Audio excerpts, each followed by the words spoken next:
کہاں لکھا ہے، وہی نقطہ میں بھی اس کی وضاحت کروں گا اس تقریر میں. اور اس تقریر میں میں چاہتا ہوں کہ وہ باتیں بتاؤں جو آپ کو پہلی بار سننے میں آ رہی ہیں، کیونکہ کربلا کا واقعہ اور شہادتیں اور یہ جو شہادتوں کے بعد کیا ہوا، کس طرح قافلہ کربلا سے دمشق تک پہنچا، پھر کس طرح وہ مدینہ منورہ تک پہنچا، یہ باتیں ہم علماء کرام سے بار سنتے آئے ہیں. آج میں جو چیزیں بتانا چاہتا ہوں وہ تھوڑا اس سے ہٹ کر ہوگا، خاص تذکرہ ہوگا، کیونکہ کربلا کا جو واقعہ ہے یہ جو بیان کیا جاتا ہے اس پر اعتراض کرنے والے یہ اعتراض کرتے ہیں کہ آپ لوگ اتنا سارا تذکرہ جو سناتے ہیں علماء کرام، انہیں شک ہے کہ یہ ہم تک پہنچا کیسے، یہ یا یہ کیا من گھڑت باتیں ہیں یا یہ واقعی جو ہوا تھا، یہ جو آپ لوگ شہادتوں کے واقعات کو بیان کرتے ہیں اتنا پرفیکٹ جیسے ہم نے جا کر وہاں دیکھا ہے، اس طرح جو یہ بیان کیا جاتا ہے یہ اس کی سند کیا ہے. تو سب سے پہلے بیان بتا دوں کہ اس کی سند یہ ہے کہ یہ خود حضرت سید الشہداء امام حسین علیہ السلام نے روایت فرمایا ہے. تو کس طرح جب کربلا میں جو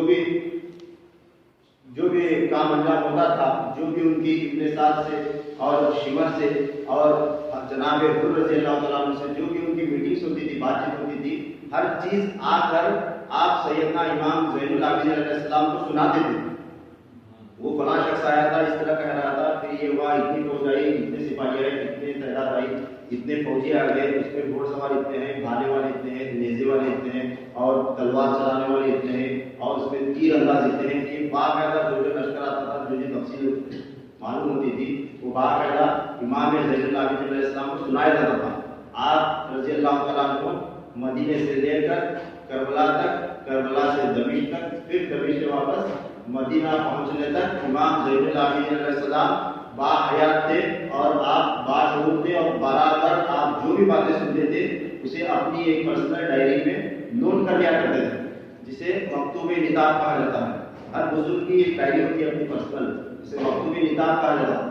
آپ کی مکتوب نطاق میں تمام کے تمام وہ باتیں درج ہیں جو اہل ظاہر میں یعنی شریعت والوں نے جب لکھنا شروع کیا تھا اس وقت کافی باتیں ایسے آپ نے لکھی. آپ نے قانون بنایا، ہمارے جو فقہاء کرام گزرے ہیں انہوں نے ایک قانون بنایا تھا کہ جو بھی حدیث دی جائے، جو بھی واقعہ درج کیا جائے کتاب میں، تو اگر باقاعدہ اس کی سند، اس کی ایک سند باقاعدہ بیان ہو تبھی وہ لیا کرتے تھے. اس واسطے یہ واقعہ مکمل کا مکمل ظاہری اہل شریعت کے جو کتابیں ہیں، یعنی سیاست کی ہو یا کوئی بھی حدیث کی کتاب ہو، اس میں باقاعدہ مکمل تفصیل سے لکھا گیا ہے. مگر جو اندر کی، اس کے اندر کی جو چھپی ہوئی جو باتیں تھی، باقاعدہ جو صرف اور صرف امام حسین علیہ السلام اور سیدنا زین العابدین علیہ السلام کے درمیان ہوا کرتی تھی، وہ واقعات انہوں نے کسی کو نہیں بتایا، باقاعدہ اپنی ڈائری میں لکھ کر رکھا کرتے تھے. اور وہ واقعات آپ نے اپنے جانشینوں کو عطا کی، اور اسی طرح وہ خاندانوں سے ہوتے ہوئے آیا، وہ سلسلہ، وہ نظام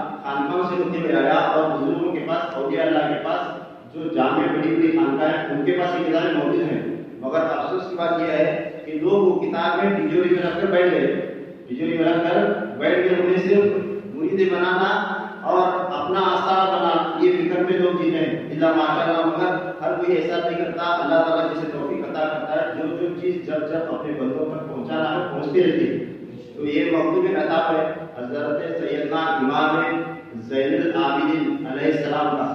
تو اس کے اندر آپ نے کچھ یوں درج کیا ہے کہ آج کے جو محرم میں جب ہم جو کام کرتے ہیں، جیسے ایک شربت پلانا ہے، اور ہم جو مٹھائی تقسیم کرتے ہیں، پھر جو کھچڑا بنایا جاتا ہے، اور یہ تمام جو چیزیں ہم کرتے ہیں، کھاتے کھلاتے ہیں، لوگوں کو کھلاتے ہیں، یہ چیزوں کے اوپر جو اعتراضات کیے جاتے ہیں اس کا حل آپ کو اس میں پتہ چل جائے گا کہ کیا چیز ہے. تو ہر چیز کے پیچھے ایک راز چھپا ہوا ہے، اور ہر چیز کی کوئی نہ کوئی سند ضرور ہے. اور جو ہمارے بزرگوں نے یہ طریقہ کار رکھا ہے سسٹم، اس میں کچھ بھی خرافات نہیں ہے، اس میں کچھ بھی خرافات نہیں ہے. ہر چیز بزرگوں کے اعمال سے ثابت ہے. اگر کچھ خرافات والے کام ہمیں نظر آتے ہیں تو یہ ہمارے بزرگوں کی اس میں غلطی نہیں ہے، اس میں ہمارے بزرگوں کی غلطی نہیں ہے، یہ ہماری غلطی ہے، یا ہم نے اس میں داخل کیا ہے. یا تو میں یوں کہوں گا کہ ہم جیسا کرنا چاہیے تھا ویسا اس کام کو کرنا چھوڑ دیے، پھر اب وہ امام حسین علیہ السلام کے عشق میں دوسرے مذہب کے دوسرے قوم والے لوگ گھس گئے. اب وہ وہی کریں گے جن کے مذہب میں جو کام جائز ہے، ان کے مذہب میں جو کام جائز ہے اب وہ وہی کریں گے. اب وہ دیکھ کر ہمیں یہ برا پتھر، یہ حرام ہے، یہ شرک ہے، یہ بدعت ہے، یہ کہا تو ہمیں وہ غلطی جو ہے نا ہمارے بزرگ کی نہیں ہماری ہے. ہمیں چاہیے تھا کہ انہیں کر کر دکھائیں کہ امام حسین علیہ السلام کا علم کس طرح اٹھانا چاہیے، اسے گلیوں میں اگر لے جایا گیا تو اسے کس طرح ادب کے ساتھ لے جانا چاہیے. یہ تمام چیزیں ہمیں بتانا چاہیے تھا کر کے، مگر ہم کیا کیے، ہم نے اسے حرام قرار دے کر گھر بیٹھ گئے. اب وہ امام حسین علیہ السلام کا پرچم گلیوں میں گھومتا ہے، گھومتا رہے گا، گھومتا ہی رہے گا. اب ہم نہیں کرے تو اللہ تعالیٰ وہ کام گھروں سے لے جائے. اب غیر لوگ اپنے مذہب کے مطابق اس میں خرافات اور ناجائز کام اس میں شامل کر دیے ہیں. ٹھیک اسی طرح کہ جس طرح شادی اسلام میں اور رسول کریم صلی اللہ علیہ وسلم کے زمانے میں، صحابہ کرام کے زمانے میں جیسے ہوا کرتی تھی آج نہیں ہوتی. آج ہوتی ہے کیا؟ آج ہمارے گھروں میں گانا بجانا، ناچنا کودنا، ہلدی، یہ وہ ہر چیز کی رسم ہوتی ہے کہ نہیں؟ اب یہ ساری چیزیں دیکھ کر یہ صحابہ کے زمانے میں یا رسول اللہ صلی اللہ علیہ وسلم کے زمانے میں شادی میں گانا بجانا نہیں ہوتا تھا، یہ رسومات نہیں ہوتے تھے، اس واسطے شادی حرام چلے گا. اس طرح کہنے سے چلے گا شادی حرام نہیں، شادی جائز ہے، مگر اسی طرح کرنے کی کوشش کرو جس طرح آقا علیہ السلام کیا کرتے تھے اور صحابہ نے کیا، تعویل تابعین نے کیا ہے. اب اس میں جو چیز غلط ہے اسے نکالنے کی کوشش کرنا، پوری اس چیز کو مد نظر رکھتے ہوئے ساری کی ساری چیز کو حرام نہیں کر سکتے. اب میں آپ کو بتا دوں، سیدنا امام زین العابدین علیہ السلام اپنی مکتوب نطق میں فرماتے ہیں کہ جب یہ یزید پلید تخت نشین ہوا، اپنی جاگیرانہ حکومت کا اعلان کر چکا، تو اس وقت میں اس کو شروع کرنے سے پہلے ایک بات بھی یہ اور بتانا چاہتا ہوں، کیونکہ میں جو تقریر یہ نوٹ ہو رہی ہے، ریکارڈ ہو رہا ہے، یہ جو ہے میں یوٹیوب چینل پر ڈالتا ہوں، اس واسطے میں اس کے بعد بیان کرنے سے پہلے کہہ دیتا ہوں یہ چیز. وہ یہ ہے کہ شہدائے کربلا کے تذکرے کے حوالے سے اور فوج کے حوالے سے حضرت نے بھی فرمایا 22,000 کا لشکر آیا تھا. کتابوں میں اسی طرح ہے، کتابوں میں اسی طرح ہے بالکل. پہلے جناب حضور 10,000 کا لشکر آیا، پھر اس کے بعد میں اتنے ساتھ میں ایک لشکر آیا، پھر شیون ایک لشکر لے کر آیا، پھر اس کے بعد میں یزید کی طرف سے ادھر سے بھی دمشق سے لشکر آیا تھا شام سے. تو ایسی چیزیں ہیں، لشکر کی تعداد کتابوں میں آگے پیچھے ہوئی ہے، مگر یہ نہیں سمجھنا کہ یہ صحیح بتایا یہ غلط نہیں. مگر جو روایت اہل بیت سے آتی ہے وہ جو ہے نا ہمارے بزرگوں نے بتایا ایک چیز قانون کہ حدیث سننا اور واقعہ سننا، یہ اس کے واسطے سند کی بہت اہم ضرورت ہے. سند کو چیک کر کے جس طرح فقہائے کرام نے حدیثیں آدمی کے اوپر یہ کیسا ہے، جھوٹا ہے، سچا ہے، تقوی والا ہے، پرہیزگار ہے، یہ سب دیکھ کر حدیث کو کیا کرتے تھے. مگر جو احادیث جو واقعات فرماتے ہیں فقہائے کرام اور اس کے علاوہ ہمارے بزرگوں نے خاص کر صوفیہ کرام نے فرمایا ہے کہ اگر کوئی حدیث یا کوئی واقعہ اہل بیت کے کسی فرد نے بیان کیا ہے تو اس پر شک نہیں کرنا چاہیے.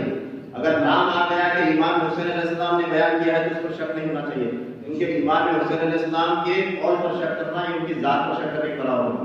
اب امام زین العابدین علیہ السلام فرماتے ہیں کہ جب یزید پلید تخت نشین ہوا تھا تو اس وقت اس کے انڈر جو فوج تھی اس کی کل تعداد تھی 7,03,457 سپاہی اس کے پاس تھے.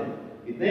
7,03,457 سپاہی یزید پلید کے تابع میں تھے. اتنی بڑی فوج تھی.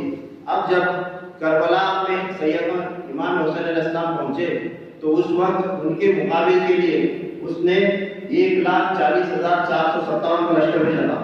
باری باری جو لشکر آئے تھے، کل جو لشکر آیا کرتے تھے ان سے امام حسین علیہ السلام پوچھا کرتے تھے کتنے لوگ آئے ہو، اس میں گھوڑ سوار کتنے ہیں، سپاہی کتنے ہیں. یہ جنگ سے پہلے یہ معاملات ہوتے ہیں، جنگ سے پہلے یہ معاملات ہوتے ہیں. آپ نے کئی مرتبہ سن چکے ہیں، تو اس میں حیران ہونے کی ضرورت نہیں کہ یہ پتہ کیسے چلا. ہر تفصیل دی جاتی تھی. ہم نے سنا ہے کئی مرتبہ غزوہ احد کا حال بھی معلوم ہے، غزوہ بدر کا حال معلوم ہے. اس طرح کئی غزوات کے احوال میں کتنے سپاہی ہوا کرتے تھے پتہ ہے سب کو. تو کتنے بھیجے تھے؟